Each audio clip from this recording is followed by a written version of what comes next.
आज बिहार की राजधानी पटना में पूर्वी क्षेत्रीय परिषद की 26वीं बैठक की अध्यक्षता करेंगे। लेकिन आइए आपको सीधे लिए चलते हैं नीति आयोग की बैठक में। Korea did the same.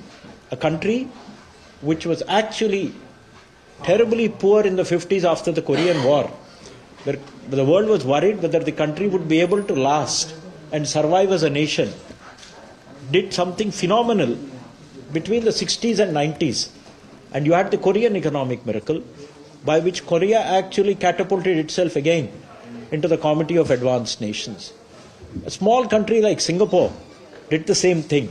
Singapore, if people actually go back and read history, was ejected from the Malayan Federation because they didn't want this poor island in it. And there is a nice video of Lee Kuan Yew actually crying on what will I do, what will we Singaporeans do? We are so poor and we have nowhere to go. This is a malarial swamp in which we are living. And they transformed themselves in 30 years to be actually the richest nation in Asia. They have actually grossed everybody and done that. So these are transformative moments which are there in nations' histories. There is a belief that we are at that transformative moment.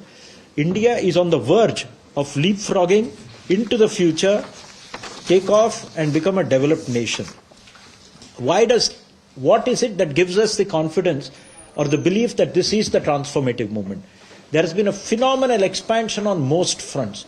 You take the education sector, the health sector, the rural sector, the agriculture sector. There has been a complete transformation. Look at the education sector. I mean, it's almost universal enrollment in primary schools. Even in the college-going age, more than 25% students are in college. Just 20 years ago, hardly 10% in that age group are actually going to college. We have actually gone 2.5 times. The rapid expansion in terms of we have got almost 1,200 universities, 2,000 autonomous colleges, more than 200 deemed universities, huge expansion in the educational infrastructure, IITs, IIMs, AIIMS, almost every state has one or two of them. Similarly, the health infrastructure has expanded, both in terms of what is available and also in terms of coverage. Ayushman Bharat provides the coverage, and it's providing coverage to 10 crore families, and the medical system itself has expanded, and now we have the wellness centers. We have now been renamed as Arogya Dhams. I think that's what they are called. So that's the new name. The health infrastructure is there, and India is actually now a leading supplier of generic medicines and vaccines around the world. We have demonstrated huge capabilities, and it is visible in our health indicator. IMR, MMR, all the health indicators have improved dramatically, and we are on the verge of actually now being comparable with developed nations. The rural areas are also getting transformed. Rural PMGSY has almost achieved all its targets by March. They will have to extend it to extremely small hamlets. Otherwise, it's 100% coverage is already there. Drinking water, end of next year, we should have piped drinking water to every house. Saubhagya has brought electricity to every household. Jan Dhan has brought banks to every household, bank accounts to every household. Mobile connectivity is close to universal. With now, we have had the fastest rollout of the 4G and 5G networks in the country. And we are also tracking malnutrition through the Poshan Abhiyan. So rural India is also changing. Distress is being handled. Pradhan Mantri Garib Kalyan Anna Yojana, Manrega, these are all buckets through which that is being addressed. It's not only that. On the infrastructure side, huge investment. You can see the Vande Bharat train. You're almost having one train being launched on a weekly basis. I think there's a promise of 75 Vande Bharat trains in the 75th year of independence. And they've already crossed about 30 or so. You've seen the rapid expansion of digital public infrastructure. You got Aadhaar, you got Jan Dhan, you got UPI, which is what 10 billion transactions per month is what is actually happening. It's the largest and the cheapest payment ecosystem in the world. To go with that, you have CoWIN, you have the account aggregator, a whole host of setups have come. The GEM platform, it's crossed 2.5 lakhs turnover this year. So you can see that the foundations for leapfrogging into the new era have already been laid. The building blocks of becoming the developed economy, Vikasit Bharat, are there.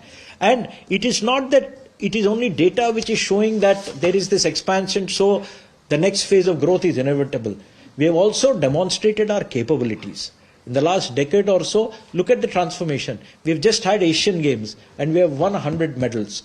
As a child, I mean, I've seen the 82 games in Delhi. I mean, that's when this stadium was built. I mean, we were very happy with 10 to 20 medals, and now we are talking of hundreds, and now we are thinking of hosting the Olympics. Olympics are also transformative moments. They are coming of age events. 1964, Japan held Olympic Games. Korea held Olympic Games later. Beijing has held its Olympic Games. So when you actually come of age and are recognized as a developed nation, you actually, and the Prime Minister said we will host the Olympic Games in the next decade. Jandan accounts, the rapid expansion of Jandan account.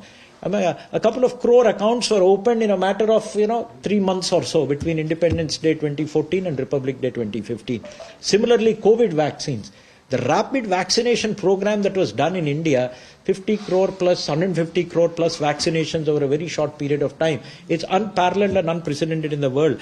Chandrayaan, the way we have launched one of the cheapest missions to the moon successfully, and the first ever landing on the south pole of the moon. Again, a demonstration of capability. Take the COP which is happening, climate goals. India is one of the few countries, we have actually been ranked 7th, but if you actually look at the G20 countries, we are actually number 1 in terms of sticking to our Paris commitments. So we are far, far ahead of what anybody else is, including all the developed nations. Look at the DPI and the expansion in DPI, digital public infrastructure. There is no country in the world which has something like UPI or Aadhaar on the scale which we have. Actually, World Bank and everybody is looking at India at its capabilities. So with infrastructure expansion, the speed of construction of highways, speed of construction of railway lines, it's something phenomenal. And last but not the least, India's own capability in organizing something like the G20.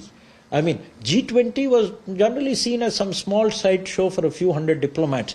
It's actually been taken to every corner of the country, over 200 meetings in every corner, and at a time when nobody thought that there would be a consensus, India managed to forge a consensus. So I think all these data points give the nation confidence that we can actually leapfrog, take a quantum leap and become a developed nation. In this context, I think what the Prime Minister is envisioning is that we should have a vision for Vikasit Bharat, which should be coming out sometime end of January or so.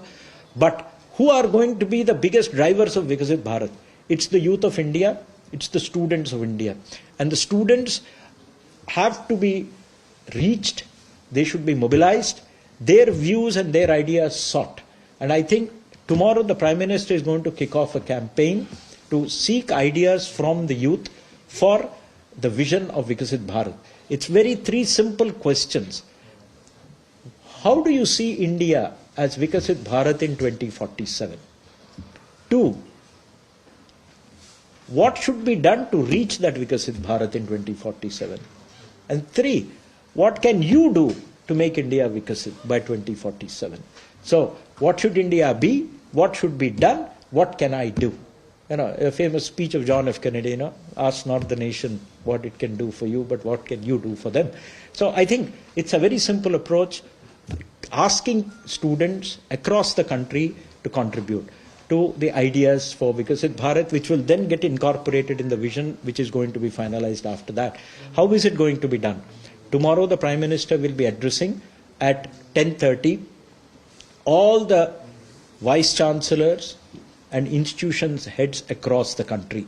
He will be addressing them in all the Raj Bhavans in the country.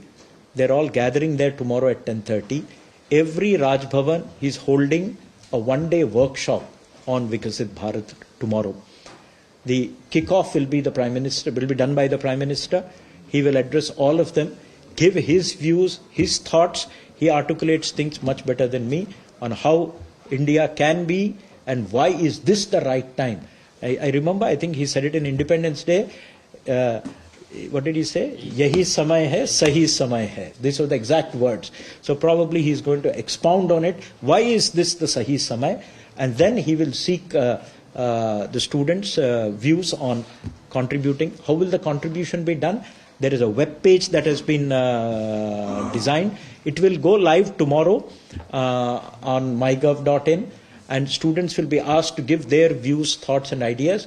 We expect this to be a massive youth movement across the country, where youth will actually contribute to what their vision of India should be. And at the end of the day, also take some commitments from them. It could be as simple as, I will promote cleanliness, I will promote hygiene, or I will help one other person become literate, and a host of other things. That's all I had to say. I just wanted to give you a curtain raiser on what's happening tomorrow. This will be a high-profile event, widely covered, and I expect all of you also to log in and have a look at that. This will be webcast, it will also be telecast, and of course, PM himself will be addressing everybody by VC. Yeah, questions? Every university in the country, at the last count, because it's difficult to figure out, more than 700 universities are gathering across Raj Bhavans. The Raj Bhavans are the governors are the chancellors of universities, so they are calling them all. Tomorrow is not the day for students. The universities will then conduct this in their own campuses, and the whole idea is to get students to fill in, not the faculty. The ideas for Vikasit Bharat are to come from students. But tomorrow there will be no students. They will be marginal, but it is in Raj Bhavans and for faculty and vice chancellors. So there will be 400-500 up to 1,000 in some Raj Bhavan, but it will be largely faculty and vice chancellors. And what Niti Aayog expects from the youth? Very simple. We expect hundreds and thousands of lakhs of ideas on what India should be like, what is the India of their dreams of 2047, and what should be done to get to that place. We will then analyze everything that comes and see that appropriately elements get incorporated into a vision which is being prepared by Niti Aayog. The vision document will be unveiled by January end? Hopefully. I mean, this process, we will keep this going till for a month or so. So you can say tomorrow is say 10th, 11th of January, so December, so till end of December, early January, we will keep the portal on to crowdsource suggestions, etc. And then we will analyze it and give us a couple of weeks to finalize the vision document. So other ministries and government departments are also pitching in with their ideas for this. Or it will be just There is a governmental process which has been going on in any case. So the ministries are already in touch with Niti, and this has been going on for many months now. This is for actually reaching out to people outside. Ministries have also done their consultations. But the largest population which is actually be among all of us, who's going to be around in 2047 as active people, are actually going to be the youth. So this is actually getting their ideas. But the portal is open to all. Any others also can give ideas. It's a very simple one. It doesn't take, it's not complex. It's quite simple. Sir, how far has the harmonization process done? Pretty final stages. It's in time. Pretty final stages. We are waiting for this process to be over. This is always planned to have the views of others also, because then we will fine-tune that based on the suggestions that come to us. And so one question I had on one of the economic parameters that's there. तो आप देख रहे थे press conference